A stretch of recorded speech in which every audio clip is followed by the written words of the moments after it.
Don't fear the answer is here. आप सभी का सुपर कंसेप्ट क्लासेस में स्वागत है। आज की इस वीडियो में आप लोगों को क्लास 12 पॉलिटिकल साइंस का very very important MCQ questions कराने वाला हूं, जो आप लोगों के एग्जाम में डायरेक्ट पूछा जाएगा। पॉलिटिकल साइंस के एमसीक्यू का हमारा 2 वीडियो आने वाला है। एक वीडियो में हम लोग फर्स्ट बुक के कंप्लीट एमसीक्यू क्वेश्चंस को करेंगे और एक वीडियो में हम लोग सेकंड बुक के कंप्लीट एमसीक्यू क्वेश्चंस को करेंगे। तो ये जो हमारा वीडियो है, इस वीडियो में हम लोग सेकंड बुक के कंप्लीट एमसीक्यू क्वेश्चंस को करने वाले हैं। आप लोग इस वीडियो को पूरा देखिए। हमारे पास समय बहुत ही कम है, इसलिए हम लोग जितना फास्ट हो सके हर एक क्वेश्चंस को करेंगे। और अगर आप लोग हमारे चैनल पर पहली बार आए हैं तो चैनल को सब्सक्राइब कर लीजिए। तो चलिए शुरू करते हैं और एक एक करके हर एक क्वेश्चन को कर लेते हैं। हमारे पास जो सबसे पहला क्वेश्चन है कि भारत में विविधता में एकता की विशेषता किसने बताई? तो पंडित जवाहरलाल नेहरू ने बताया है। संविधान की प्रस्तावना में बंधुता का आदर्श क्यों रखा गया? तो स्वतंत्रता हेतु रखा गया है। कश्मीर के भारत में विलय पत्र पर किसने हस्ताक्षर किए? तो राजा हरि सिंह ने किया था। किसने किया था? राजा हरि सिंह। संविधान में भारत के किस राज्य को विशेष दर्जा प्राप्त था? किसको विशेष दर्जा दिया गया था? जम्मू कश्मीर को विशेष दर्जा दिया गया था। ठीक है, विशेष दर्जा उसको दिया गया था। अगला क्वेश्चन देखिए। अगला क्वेश्चन हमारे पास क्या है कि राज्य के पुनर्गठन आयोग का अध्यक्ष कौन था? तो राज्य का जो पुनर्गठन आयोग था ना, इसका अध्यक्ष था न्यायमूर्ति फजल अली। कौन थे? न्यायमूर्ति फजल अली हो जाएगा। राज्य पुनर्गठन अधिनियम के अनुसार भारत में किस आधार पर राज्यों की रचना की गई? तो भाषा के आधार पर, भाषा हो जाएगा। 1956 में कौन से द्विभाषी राज्य बने? कौन से बने थे? तो बना था हमारा बंबई और पंजाब। बंबई और पंजाब हो जाएगा। संविधान ने किस भाषा को राजभाषा का दर्जा दिया है? तो हिंदी को। हिंदी को राजभाषा का दर्जा दिया गया है। भाषाई आधार पर सबसे पहले किस राज्य की रचना हुई? तो आंध्र प्रदेश। आंध्र प्रदेश का सबसे पहले रचना हुआ है। भाषा को नहीं बल्कि सामरिक महत्व के तत्व को देखते हुए सबसे पहले किस राज्य की रचना हुई? तो नागालैंड। नागालैंड हो जाएगा इसका आंसर। गोवा भारत संघ का राज्य किस वर्ष बना? तो 1987 में बना था। भारत में लौह पुरुष के नाम से कौन जाने जाते हैं? तो सरदार वल्लभ भाई पटेल। भारत के प्रथम राष्ट्रपति कौन थे? तो डॉक्टर राजेंद्र प्रसाद। और भारत के प्रथम प्रधानमंत्री थे पंडित जवाहरलाल नेहरू। स्वतंत्रता पश्चात देशी रियासत थे, कौन था? तो ये हो जाएगा हमारा हैदराबाद और जूनागढ़। हैदराबाद और जूनागढ़ इसका राइट आंसर हो जाएगा। भारत का अंतिम गवर्नर जनरल कौन था? तो श्री राजगोपालाचारी, यानी कि चक्रवर्ती राजगोपालाचारी। लॉर्ड माउंटबेटन स्वतंत्र भारत के अंतिम वायसराय और पहले गवर्नर जनरल थे। इस बात को भी आप लोग याद रखिएगा। गोवा, दमन एवं द्वीप में से किस यूरोपीय राज्य का उपनिवेश था? तो पुर्तगाल हो जाएगा। ठीक है, पुर्तगाल इसका हमारा राइट आंसर होगा। देश के विभाजन से कौन कौन से राज्य प्रभावित हुए थे? तो ये हो जाएगा पंजाब और बंगाल। पंजाब और बंगाल सबसे ज्यादा प्रभावित हुए थे। किसने द्विराष्ट्र सिद्धांत का प्रतिपादन किया? तो जिन्ना, अली जिन्ना ने। किस देश ने सुरक्षा परिषद में सर्वाधिक बार निषेधाधिकार का प्रयोग किया? यानी वीटो पावर का सबसे ज्यादा बार यूज किसने किया है? तो रूस ने किया है। ताशकंद समझौता पर कब हस्ताक्षर हुए थे? तो 1966 में हुआ था। राज्य पुनर्गठन आयोग के विषय में कौन सा कथन असत्य है? तो इसकी स्थापना 1953 में की गई थी, बिल्कुल सही है। इसने भाषाई राज्यों के निर्माण के लिए सिफारिश की थी, बिल्कुल सही है। ऑप्शन नंबर ये जो ख है ना, ये हमारा असत्य है। इसकी रिपोर्ट के आधार पर 1996 में राज्य पुनर्गठन अधिनियम पारित किया गया, ये हमारा असत्य है। सिक्किम भारत का हिस्सा कब बना? तो 1975 को बना था। किस आंदोलन ने आंध्र प्रदेश के लिए स्वायत्त प्रदेश की मांग की थी? तो विशाल आंध्र आंदोलन हो जाएगा। विशाल आंध्र आंदोलन हो जाएगा। भारत में वर्तमान में कुल कितने संघ शासित प्रदेश है? तो 8 हो जाएगा। किस भाषा के आधार पर 1953 में आंध्र प्रदेश का गठन हुआ था? तो तेलुगु भाषा के आधार पर हुआ था। भारत में उत्तर पूर्वी क्षेत्र में असम का भाग काटकर पहला राज्य कौन बना था? तो नागालैंड हो जाएगा। शिमला समझौते पर भारत के किस प्रधानमंत्री ने हस्ताक्षर किए थे? तो इंदिरा गांधी। ये जो हमारा समझौता हुआ था ये इंदिरा गांधी और पाकिस्तान के राष्ट्रपति जुल्फिकार अली भुट्टो के बीच हुआ था। संविधान सभा के अध्यक्ष कौन थे? तो डॉक्टर राजेंद्र प्रसाद। ध्यान से सुनिए, संविधान सभा का अध्यक्ष पूछा जाए या फिर संविधान सभा का स्थायी अध्यक्ष पूछा जाए तो आप बोलेंगे डॉक्टर राजेंद्र प्रसाद, और अगर संविधान सभा का अस्थायी अध्यक्ष पूछा जाता है तो आप लोग बोलेंगे डॉक्टर सच्चिदानंद सिन्हा। ठीक है, आगे चलिए। कौन भारतीय व्यक्ति भारत का प्रथम गवर्नर जनरल था? तो सी राजगोपालाचारी, चक्रवर्ती राजगोपालाचारी। संविधान प्रारूप समिति के अध्यक्ष कौन थे? तो प्रारूप समिति का जो अध्यक्ष था डॉक्टर भीमराव अंबेडकर थे, डॉक्टर भीमराव अंबेडकर। भारत राष्ट्र कांग्रेस के संस्थापक कौन थे? तो भारत राष्ट्र कांग्रेस के जो संस्थापक थे इनका नाम था ए.ओ. ह्यूम। और भारत राष्ट्र कांग्रेस का जो स्थापना है 1885 में हुआ था। कब हुआ था? 1885 में हुआ था। इस बात को भी आप लोग याद रखेंगे। आगे चलिए, अगला क्वेश्चन देख लेते हैं। क्या है कि भारतीय संविधान की 8वीं अनुसूची में क्या वर्णित है? तो भाषाओं की सूची, भाषाओं का लिस्ट है। भाषा के आधार पर बनने वाला पहला राज्य कौन सा है? तो आंध्र प्रदेश हो जाएगा। भारत में कुल कितने राज्य है? तो 28 राज्य है। राज्य पुनर्गठन आयोग की स्थापना कब हुई? तो 1953 में हुआ था। भारत के प्रथम उपराष्ट्रपति कौन थे? तो डॉक्टर सर्वपल्ली राधाकृष्णन। 1942 में गांधी जी द्वारा चलाया गया आंदोलन कौन सा था? तो भारत छोड़ो आंदोलन। भारत छोड़ो आंदोलन जो है 1942 में चलाया गया था, याद रखिएगा 1942 में। भारत के प्रथम प्रधानमंत्री कौन थे? तो भारत के प्रथम प्रधानमंत्री थे पंडित जवाहरलाल नेहरू। ठीक है, और प्रथम राष्ट्रपति थे डॉक्टर राजेंद्र प्रसाद। मुस्लिम लीग की स्थापना कब हुई? तो 1906 में हुआ था। 1885 में किस राजनीतिक दल की स्थापना हुई थी? तो 1885 में भारत राष्ट्र कांग्रेस की स्थापना हुई थी। किस देश का संविधान विश्व का सबसे बड़ा संविधान है? तो भारत। भारत का संविधान विश्व का सबसे बड़ा लिखित संविधान है। भारतीय संविधान के किस भाग को संविधान की आत्मा कहा जाता है? तो प्रस्तावना। प्रस्तावना वाला जो भाग है उसको भारतीय संविधान की आत्मा कहते हैं हम लोग। निम्नलिखित में से कौन सा राज्य उत्तर पूर्वी भारत की 7 बहनों में शामिल नहीं है?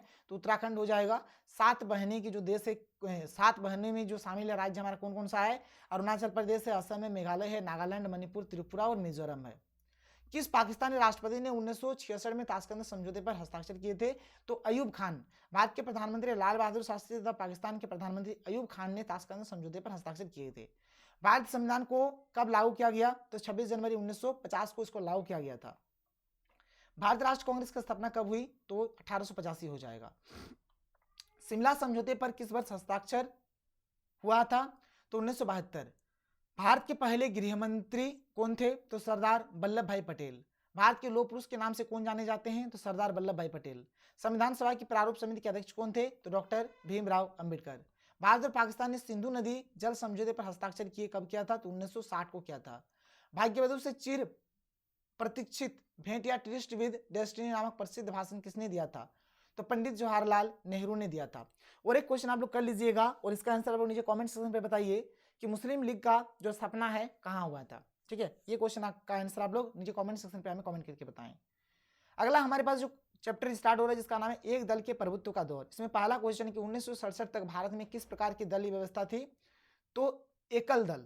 ठीक है, एकल आधिपत्यशाली दलीय व्यवस्था, एकल आधिपत्यशाली दल व्यवस्था। ऑप्शन नंबर घ यहाँ पे सही हो जाएगा।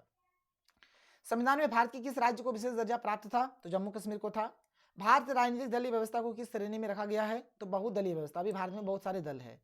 कांग्रेस के युवा तुर्कों में किसे जाना जाता है? तो चंद्रशेखर आजाद को, चंद्रशेखर हो जाएगा।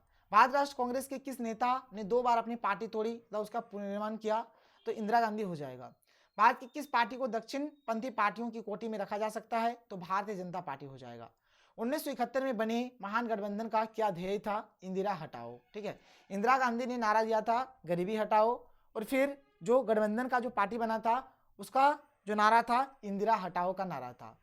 भारत के प्रथम गैर कांग्रेसी प्रधानमंत्री कौन थे? तो मोरारजी देसाई हो जाएगा। भारत राष्ट्र कांग्रेस के संस्थापक कौन थे? ए.ओ. ह्यूम हो जाएगा। कांग्रेस का विभाजन किस वर्ष हुआ या फिर कांग्रेस में प्रथम विभाजन किस वर्ष हुआ था? तो 1969 में हुआ था। भारत राष्ट्र कांग्रेस की स्थापना कब हुई थी? तो 1885 में हुआ था। प्रथम आम चुनाव में निम्नलिखित में से किस प्रांत में कांग्रेस को पूर्ण बहुमत प्राप्त नहीं हुआ था? तो उड़ीसा से नहीं प्राप्त हुआ था। भारत के राष्ट्रपति प्रतिभा देवी सिंह पाटिल का क्रम के हिसाब से स्थान क्या था? तो 12वां स्थान है।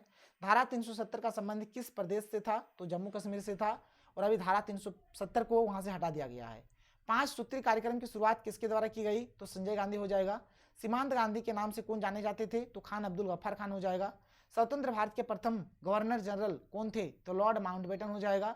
लॉर्ड माउंटबेटन स्वतंत्र भारत के अंतिम वायसराय और प्रथम गवर्नर जनरल थे। भारत के प्रथम कानून मंत्री कौन थे? तो डॉक्टर भीमराव अंबेडकर। भारत में वर्तमान में कुल कितने राष्ट्रीय दल है? तो 7 राष्ट्रीय दल है। भारत में द्वितीय आम चुनाव कब हुआ था? तो ये हुआ था 1957 में। पहला आम चुनाव 1952 में हुआ था और दूसरा 1957 में हुआ था। तीसरा 1962 में हुआ था। भारत के प्रथम शिक्षा मंत्री कौन थे? तो अबुल कलाम आजाद। 1952 से 1967 तक भारत में किस राजनीतिक दल का प्रभुत्व रहा था? तो कांग्रेस का। स्वतंत्र भारत में प्रथम आम चुनाव कब हुआ था? तो 1952 में। 26 जनवरी हम मनाते हैं, 26 जनवरी को हम लोग गणतंत्र दिवस मनाते हैं और 15 अगस्त को हम लोग स्वतंत्र दिवस मनाते हैं। इस समय भारत में कौन सी दलीय व्यवस्था मौजूद है? तो अभी के समय में, ठीक है, बहुदलीय व्यवस्था मौजूद है। भारत में हुए 1977 के आम चुनाव में किस राजनीतिक दल का बहुमत मिला था? तो जनता पार्टी हो जाएगा। राजनीतिक दलों को किस संवैधानिक संस्था द्वारा चुनाव चिन्ह आवंटित किया जाता है? तो चुनाव आयोग। जो भी चुनाव चिन्ह आवंटित करते हैं, कौन करते हैं? तो चुनाव आयोग द्वारा किया जाता है। जनता पार्टी की स्थापना कब हुई? तो 1977 में हुआ था। कांग्रेस में प्रथम विभाजन किस वर्ष हुआ था? 1969 में हुआ था। भारत के प्रथम उपराष्ट्रपति कौन थे? तो डॉक्टर सर्वपल्ली राधाकृष्णन हो जाएगा। भारत में कौन सी दलीय व्यवस्था मौजूद है? तो बहुदलीय व्यवस्था। भारत का पहला उप प्रधानमंत्री कौन था? तो सरदार वल्लभ भाई पटेल। भारत जनसंघ के संस्थापक कौन थे? तो डॉक्टर श्यामा प्रसाद मुखर्जी। ठीक है, यहां तक हो गया। अगला चैप्टर शुरू होता है, तीसरा चैप्टर, जिसका नाम है नियोजन विकास की राजनीति। पहला क्वेश्चन, 1938 में भारत राष्ट्र कांग्रेस की नियोजन समिति का गठन किसने किया? तो सुभाष चंद्र बोस ने किया था। 1938 में स्थापित राष्ट्रीय योजना समिति का प्रमुख पंडित जवाहरलाल नेहरू को बनाया गया था। कांग्रेस अध्यक्ष और भारतीय राष्ट्रीय नेता सेना के सर्वोच्च नेता सुभाष चंद्र बोस ने राष्ट्रीय योजना समिति की शुरुआत की। भारत में योजना आयोग का अध्यक्ष कौन था? तो प्रधानमंत्री। किस पंचवर्षीय योजना में समाज के समाजवादी प्रतिमान को साकार करने का ध्येय रखा गया था? तो दूसरी पंचवर्षीय योजना हो जाएगा। दूसरी पंचवर्षीय योजना इसे जवाहरलाल नेहरू के नेतृत्व में 1956 से 61 की अवधि के लिए शुरू किया गया था। राष्ट्रीय विकास परिषद की स्थापना कब हुई थी? तो 1952 में। हरित क्रांति का क्या दुष्प्रभाव हुआ? तो सामाजिक तनाव में बढ़ोतरी हुआ। हमारी नियोजन व्यवस्था किस विचारधारा पर आश्रित है? तो लोकतांत्रिक समाजवादी विचारधारा पर। 5 सूत्री कार्यक्रम की शुरुआत किसके द्वारा की गई थी? तो पंडित जवाहरलाल नेहरू हो जाएगा। विश्व के संदर्भ में सोचो, देश के हित में करो, यह सूत्र किसने प्रचारित किया था? तो डॉक्टर मनमोहन सिंह। मनरेगा कार्यक्रम की शुरुआत की गई थी किसके द्वारा? तो गुजराल के, यहाँ पर क्या हो जाएगा? मनमोहन सिंह के द्वारा। यहाँ पर क्या हो जाएगा? मनरेगा कार्यक्रम की शुरुआत किसके द्वारा हुआ था? तो मनमोहन सिंह के द्वारा। जनधन योजना किस वर्ष लागू हुई? तो जनधन योजना जो है हमारा 2014 में लागू हुआ था। लोह अयस्क का विशाल भंडार किस राज्य में है? तो उड़ीसा में है। भारत में हरित क्रांति के जनक कौन है? तो MS स्वामीनाथन। 10 सूत्रीय कार्यक्रम किसके द्वारा शुरू किया गया? तो इंदिरा गांधी हो जाएगा। तीसरी पंचवर्षीय योजना की अवधि क्या थी? तो 1961 से 1966। MS स्वामीनाथन का संबंध था तो हरित क्रांति से। विघटित भारतीय योजना आयोग का प्रदेश अध्यक्ष कौन होता था? तो प्रधानमंत्री हो जाएगा। गरीबी हटाओ का नारा किसने दिया था? तो इंदिरा गांधी ने दिया था। गरीबी हटाओ का नारा किसने दिया था? तो आप बोलोगे यहां पर इंदिरा गांधी। योजना आयोग की स्थापना कब हुई थी? तो योजना आयोग का स्थापना 1950 में हुआ था। 1952 में किस संगठन की स्थापना हुई थी? तो राष्ट्रीय विकास परिषद का। किस पंचवर्षीय योजना में गरीबी हटाओ कार्यक्रम को विशेष स्थान दिया गया था? तो 5वीं योजना। 5वीं पंचवर्षीय योजना जो कि 1974 से 1978 तक हमारा चला है, ठीक है। 1978 1979 आप बोल सकते हैं, 1979, ठीक है। 1974 से लेकर 1974 से 5 साल, तो 1979 तक, 1974 से 1979। इंदिरा के राजनीतिक विरोधियों ने इंदिरा हटाओ का नारा दिया, लेकिन इंदिरा ने इसे गरीबी हटाओ के रूप में दोहराया। ठीक है, इतना क्लियर हो गया। आगे बढ़ते हैं, आगे देखिए, भारतीय योजना आयोग कब समाप्त कर दिया गया? तो 2014 में। भारत में 11वीं पंचवर्षीय योजना कब समाप्त हुई? तो 2012 में। ठीक है, 2007 से 2012 तक ये चला था। प्रधानमंत्री श्री नरेंद्र मोदी किस दल के हैं? तो बीजेपी के हैं, भारतीय जनता पार्टी। योजना आयोग को भंग कर कौन सा आयोग बनाया गया? तो इसको भंग कर नीति आयोग बनाया गया। मतलब योजना आयोग पहले उसका नाम था, फिर इसका नाम बाद में नीति आयोग कर दिया गया। भारतीय अर्थव्यवस्था है तो कैसा है? मिश्रित, क्योंकि इसमें पूंजीवादी का भी कंसेप्ट है और साम्यवादी का भी कंसेप्ट है। 20 सूत्री कार्यक्रम किस प्रधानमंत्री से संबंधित है? तो इंदिरा गांधी हो जाएगा। भारत में वित्तीय वर्ष होता है तो 1 अप्रैल से 31 मार्च तक क्या होता है? वित्तीय वर्ष होता है। राष्ट्रीय विकास परिषद का गठन कब हुआ था? 1952 में। बजट का संबंध किस पक्ष के साथ है? तो आय एवं व्यय के साथ है। भारत में वित्त आयोग का कार्यकाल कितना है? तो 5 वर्ष है। निम्नलिखित में से कौन संवैधानिक संस्था नहीं है? तो नीति आयोग हमारे एक संवैधानिक संस्था नहीं है। दूसरी पंचवर्षीय योजना का प्रारूप किसके द्वारा तैयार किया गया था? तो PC महालनोबिस के द्वारा। भारत में प्रथम पंचवर्षीय योजना की शुरुआत कब हुई थी? तो 1951 से लेकर 1956 तक, मतलब 1951 हो जाएगा। द्वितीय पंचवर्षीय योजना का कार्यकाल क्या था? यहाँ पर आप लोग बोलेंगे 1956 से लेकर 1961 तक, 1956 से 1961। अगला चैप्टर जिसका नाम है भारत के विदेश संबंध। इसमें पहला क्वेश्चन है, भारत ने किस संधि पर हस्ताक्षर किया? तो पाक्षिक परीक्षण प्रतिबंध संधि पर? ऑप्शन नंबर 1 इसका सही हो जाएगा। व्यापक परमाणु परीक्षण प्रतिबंध सीटीबीटी संधि कब हुई? तो ये हुआ है 1996। भारत ने पहला सफल परमाणु परीक्षण कब किया था? तो ये किया गया है 1974 को। कहाँ किया है? तो राजस्थान के पोखरण में। भारत ने दूसरा सफल परमाणु परीक्षण कब किया है? तो 1998 को। द्वितीय विश्व युद्ध के दौरान नेताजी सुभाष चंद्र बोस ने किस संगठन का गठन किया था? तो आजाद हिंद फौज हो जाएगा। भारत ने किस नीति को आदर्श माना है? तो गुटनिरपेक्षता की नीति को। सन 1971 में पाकिस्तान के साथ भारत ने क्यों युद्ध किया था? तो यहाँ पर हो जाएगा बांग्लादेश के कारण। परमाणु अप्रसारण संधि पर किस देश ने हस्ताक्षर नहीं किया है? तो इसमें भारत ने हस्ताक्षर नहीं किया है। 16वां गुटनिरपेक्ष सम्मेलन कहाँ हुआ? तो ये हमारा हुआ था तेहरान में। अगला हमारे चैप्टर शुरू हो रहा है जिसका नाम है कांग्रेस प्रणाली, चुनौतियां और पुनर्स्थापना। पहला क्वेश्चन है जय जवान जय किसान का नारा किसने दिया था? तो यहाँ पर इसका जो आंसर हो जाएगा हमारा जय जवान जय किसान का जो नारा है, जय जवान जय किसान का जो नारा है ये लाल बहादुर शास्त्री जी ने दिया है। तो ऑप्शन नंबर 20 का सही हो जाएगा, लाल बहादुर शास्त्री। नेहरू के निधन के बाद उनका राजनीतिक उत्तराधिकारी कौन बना? तो लाल बहादुर शास्त्री बना था। लाल बहादुर शास्त्री का निधन कब हुआ? तो 11 जनवरी 1966 को। 1971 में बने ग्रैंड अलायंस का क्या ध्येय था? तो इनका था इंदिरा हटाओ। इनका मकसद क्या था? इंदिरा हटाओ। कौन स्वतंत्र उम्मीदवार के रूप में भारत का उपराष्ट्रपति निर्वाचित हुआ था? तो ये हो जाएगा वीवी गिरी हो जाएगा। कांग्रेस का विभाजन किस वर्ष हुआ? तो 1967 हो जाएगा। गरीबी हटाओ का नारा किसने दिया था? तो ये दिया था इंदिरा गांधी ने दिया था। किस पंचवर्षीय योजना में गरीबी हटाओ कार्यक्रम को विशेष स्थान दिया गया? तो ये हो जाएगा हमारा 5वीं पंचवर्षीय योजना जो कि 1974 से 1979 तक चला था। निम्नलिखित में से कौन नेता श्रीमती इंदिरा गांधी की सरकार में उप प्रधानमंत्री थे? तो हो जाएगा मोरारजी देसाई हो जाएगा। अगला चैप्टर है लोकतांत्रिक व्यवस्था का संकट। पहला क्वेश्चन है संपूर्ण क्रांति का नारा किसने दिया या फिर संपूर्ण क्रांति से किसका नाम जुड़ा है? तो जयप्रकाश नारायण हो जाएगा इसका आंसर। भारत में आपातकाल के दौरान कौन सा संवैधानिक संशोधन पारित हुआ था? तो ये हो जाएगा हमारा 42वां संविधान संशोधन। ठीक है, 42वां संविधान संशोधन। संविधान में 42वां संविधान संशोधन कब हुआ था? तो ये हुआ था 1976 को। किस संवैधानिक संशोधन को लघु संविधान की संज्ञा दी गई है? तो 42वां संविधान संशोधन को। संविधान में 42वां संविधान संशोधन कब हुआ था? तो 1976 को हुआ था। जनता पार्टी का गठन कब हुआ था? तो 23 मई 1977 को हुआ था। 1977 के लोकसभा चुनाव में किस दल को अधिक सीटें मिली? तो जनता पार्टी को मिला था। 1977 में जनता पार्टी के शासन में प्रधानमंत्री कौन था? तो मोरारजी देसाई हो जाएगा। भारत के प्रथम गैर कांग्रेसी प्रधानमंत्री कौन थे? तो ये हमारा हो जाएगा मोरारजी देसाई ही हो जाएगा। आपातकाल की ज्यादतियों की जांच के लिए कौन आयोग गठित किया गया था? तो ये हो जाएगा हमारा शाह आयोग। क्या हो जाएगा? शाह आयोग।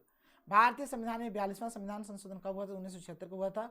जयप्रकाश नारायण ने संसद मार्च का नेतृत्व कब किया? तो ये क्या है? सन 1975 ईस्वी में। चारू मजूमदार किस दल का नेतृत्व करते थे? तो ये करते थे नक्सलवादी दल का। नक्सलवादी दल हो जाएगा। संपूर्ण क्रांति से किसका नाम जुड़ा हुआ है? तो जयप्रकाश नारायण का। अगला हमारे चैप्टर है जिसका नाम है जन आंदोलनों का उदय। इसमें पहला क्वेश्चन मेधा पाटेकर का नाम किस आंदोलन से जुड़ा है? तो ये हो जाएगा नर्मदा बचाओ आंदोलन। चिपको आंदोलन की शुरुआत किस राज्य से शुरू हुई और क्यों? तो इसका हो जाएगा उत्तराखंड से शुरू हुआ था पेड़ों की कटाई के कारण। मंडल कमीशन रिपोर्ट की सिफारिशों को किस प्रधानमंत्री ने लागू किया था? तो बीपी सिंह हो जाएगा। सूचना का अधिकार किस वर्ष लागू हुआ? तो सूचना का अधिकार हमारा 2005 में लागू हुआ। सरदार सरोवर बांध किस नदी पर बना है? तो ये हमारा जो है नर्मदा नदी पर बना हुआ है। पहला पिछड़ा वर्ग आयोग का अध्यक्ष कौन था? तो काका साहेब कालेलकर। अन्य पिछड़ा वर्ग के लिए आरक्षण की व्यवस्था किस आयोग की अनुशंसाओं पर आधारित है? तो मंडल आयोग हो जाएगा। चिपको आंदोलन में पेड़ों की कटाई की मांग के साथ महिलाओं ने और किसके विरोध में आंदोलन किया? ठीक है, तो ये हो जाएगा शराबखोरी के विरुद्ध। ठीक है, शराबखोरी के विरुद्ध। ताड़ी विरोधी आंदोलन किस राज्य से संबंधित है? तो ये हो जाएगा हमारा आंध्र प्रदेश। सन 1972 में दलित युवाओं का एक संगठन महाराष्ट्र में बना जिसका नाम था दलित पैंथर्स। नर्मदा नदी किन किन राज्यों से होकर गुजरती है? तो ये हमारा मध्य प्रदेश, गुजरात और महाराष्ट्र राज्य से होकर गुजरती है। भारत किसान यूनियन के प्रमुख कौन थे जिन्होंने विश्व व्यापार संगठन का विरोध किया? तो ये हो जाएगा हमारा महेंद्र सिंह टिकैत। ठीक है, महेंद्र सिंह टिकैत हो जाएगा। अगला चैप्टर है क्षेत्रीय आकांक्षाएं। पहला इसमें क्वेश्चन है कि नागालैंड को किस वर्ष राज्य का दर्जा दिया गया? तो 1963 को। 1960 में तय किया गया था कि नागालैंड को भारत संघ का एक घटक राज्य बनाना चाहिए। नागालैंड को वर्ष 1963 में राज्य का दर्जा दिया गया। मेघालय, मणिपुर और त्रिपुरा कब राज्य बने? देखो एक साथ ये लोग तीनों 1972 में ये लोग बनता है। डीएमके का संस्थापक कौन था? तो सी अन्नादुरै। द्रविड़ आंदोलन किस राज्य तक सिमट कर रह गया? तो ये हो जाएगा तमिलनाडु। उत्तर हर दिन बढ़ता जाए, दक्षिण दिन दिन घटता जाए, किस आंदोलन के नारे का हिंदी रूपांतर है? तो द्रविड़ आंदोलन हो जाएगा। अकाली दल का गठन कब हुआ था? तो ये हमारा हुआ था 1920 को। कब हुआ था? 1920 को अकाली दल का गठन हुआ था। हिंदी विरोधी आंदोलन ने किस पार्टी को तमिलनाडु में लोकप्रिय बना दिया था? ये हो जाएगा डीएमके पार्टी। द्रविड़ आंदोलन का नेतृत्व किस नेता द्वारा आरंभ हुआ? तो ईवी रामास्वामी पेरियार द्वारा। ऑप्शन 1 सही हो जाएगा। स्वतंत्रता के पश्चात जम्मू कश्मीर के महाराजा अपने राज्य को किस देश के साथ रखना चाहते थे? तो यहाँ पर हो जाएगा इसका, ये स्वतंत्र रखना चाहते थे, स्वतंत्र राज्य के रूप में रखना चाहते थे। ना ही भारत के साथ मिलना चाहते थे, ना ही पाकिस्तान के साथ मिलना चाहते थे। लेकिन फिर बाद में इन्होंने क्या किया? भारत विलय पत्र पर हस्ताक्षर कर दिया। देशी रियासतों के भारत में विलय का श्रेय किसे दिया जाता है? तो सरदार वल्लभ भाई पटेल को। गोरखालैंड नामक अलग राज्य की मांग किस प्रदेश में की गई? तो पश्चिम बंगाल हो जाएगा। बोडोलैंड स्वायत्त शासी परिषद किस राज्य में अवस्थित है? तो ये हो जाएगा असम। शिवसेना किस राज्य में सक्रिय है? तो ये हमारा महाराष्ट्र में सक्रिय है। अगला चैप्टर भारतीय राजनीति नई बदलाव। पहला क्वेश्चन, सन 1991 में नई आर्थिक नीति लागू करते समय भारत के वित्त मंत्री कौन थे? तो मनमोहन सिंह वित्त मंत्री थे। भारतीय अर्थव्यवस्था है, तो भारतीय अर्थव्यवस्था मिश्रित अर्थव्यवस्था है। केंद्र में पहली मिलीजुली सरकार कब बनी? तो ये बना था 1977 को। 1977 को मिलीजुली सरकार हमारा बना था। गठबंधन राजनीति भारत के लिए आवश्यक बुराई है, किसने कहा? तो ये कहा है अटल बिहारी वाजपेयी ने। भारत राष्ट्र कांग्रेस के वर्तमान अध्यक्ष कौन है? तो अभी है कौन? सोनिया गांधी। भारत में राष्ट्रीय बालिका दिवस 24 जनवरी और 11 अक्टूबर को अंतर्राष्ट्रीय बालिका दिवस के रूप में मनाया जाता है, याद रखिएगा इसको, ठीक है। भारत से शांति सेना श्रीलंका कब भेजी गई थी? तो 1987 को भेजा गया था। 5 अगस्त 2019 को संविधान के किस अनुच्छेद के विशेष प्रावधानों को निरस्त कर दिया गया? तो अनुच्छेद 370 को हटा दिया गया। तेलुगु देशम पार्टी, ठीक है, किस राज्य से संबंधित है? तो ये हो जाएगा आंध्र प्रदेश। तेलंगाना आंदोलन किस राज्य से संबंधित है? तो ये भी हो जाएगा आंध्र प्रदेश। भारत का 29वां अब 28वां राज्य कौन सा है? तो ये है हमारा तेलंगाना। क्या हो जाएगा? तेलंगाना हो जाएगा। इनमें से कौन राष्ट्रीय दल नहीं है? तो जेएमएम झारखंड मुक्ति मोर्चा हमारा राष्ट्रीय दल नहीं है। भारत के किस राज्य में झारखंड मुक्ति मोर्चा सक्रिय है? झारखंड में, अब इसी का सरकार भी है। शिवसेना किस राज्य में सक्रिय है? तो ये हो जाएगा महाराष्ट्र में। गोधरा कांड भारत के किस राज्य में हुआ था? तो गुजरात में हुआ था। अनुसूचित जाति संघ की स्थापना किसने की? तो डॉक्टर भीमराव अंबेडकर ने किया था। कांसीराम किस दल के जनक है? तो ये बसपा के जनक है। अन्य पिछड़ा वर्ग के लिए आरक्षण की व्यवस्था किस आयोग की अनुशंसाओं पर आधारित है? तो ये हो जाएगा हमारा मंडल आयोग। क्या हो जाएगा? मंडल आयोग हो जाएगा। पहला पिछड़ा वर्ग आयोग का अध्यक्ष कौन था? ये हो जाएगा काका साहेब कालेलकर।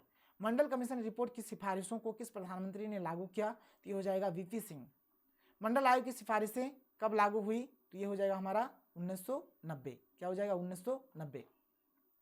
सूचना का अधिकार किस वर्ष लागू हुआ? तो सूचना का जो अधिकार है ये हमारा 2005 में लागू हुआ।